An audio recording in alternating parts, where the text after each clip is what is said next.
పాకిస్తాన్ ఆక్రమిత కశ్మీర్ భగ్గుమంటోంది. పీఓజేకేలో పాకిస్తాన్ కఠిన పాలనపై అక్కడి ప్రజలు తీవ్రస్థాయిలో తిరగబడుతున్నారు. విద్యుత్, గోధుమ పిండి లాంటి కనీస అవసరాల కోసం మొదలైన పోరాటం ఇప్పుడు ఏకంగా తమ హక్కులు, ప్రాతినిధ్యం సాధించే దిశగా మారింది. పాక్ సైన్యం కాల్పులు, అణచివేతతో అక్కడ పరిస్థితులు అదుపు తప్పుతున్నాయి.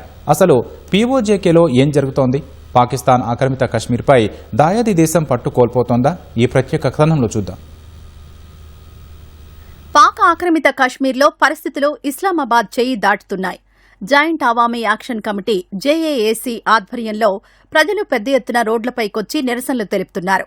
ఇక్కడ భారీగా కరెంటు ఉత్పత్తి అవుతున్నా తమకు మాత్రం ఎందుకు ఎక్కువ బిల్లులు వేస్తున్నారని వారు ప్రశ్నిస్తున్నారు. తమకు తక్కువ ధరకే కరెంటు, గోధుమ పిండి ఇవ్వాలని డిమాండ్ చేస్తున్నారు. ఉద్యోగాలు, వైద్యం, రోడ్లు, పాఠశాలలతో పాటు తమ వనరుల మీద తమకే పూర్తి హక్కు ఉండాలని, పాకిస్తాన్ పెత్తనం తగ్గాలని అక్కడి ప్రజలు గట్టిగా నినదిస్తున్నారు.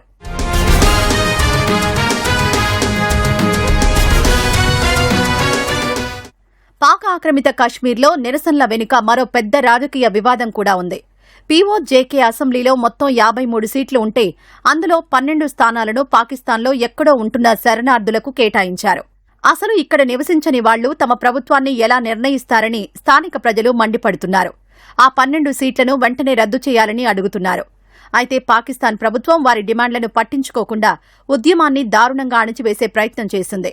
కరెంట్, ఇంటర్నెట్ కట్ చేసి నాయకులను జైళ్లలో పెట్టింది. సైన్యం జరిపిన కాల్పులు, ఘర్షణల్లో ఇప్పటికే చాలా మంది ప్రాణాలు కోల్పోయారు.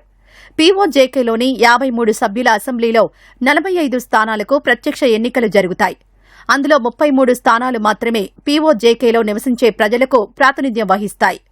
మిగిలిన 12 స్థానాలు పాకిస్తాన్లోని ఇతర ప్రాంతాలలో నివసిస్తున్న జమ్మూ కాశ్మీర్ శరణార్థులకు కేటాయించారు.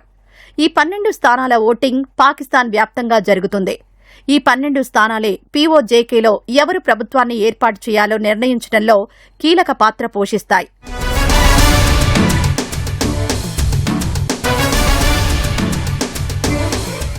పీఓజేకేలో జరుగుతున్న అల్లర్లు, మానవ హక్కుల ఉల్లంఘనలపై భారత్ తీవ్రంగా స్పందించింది.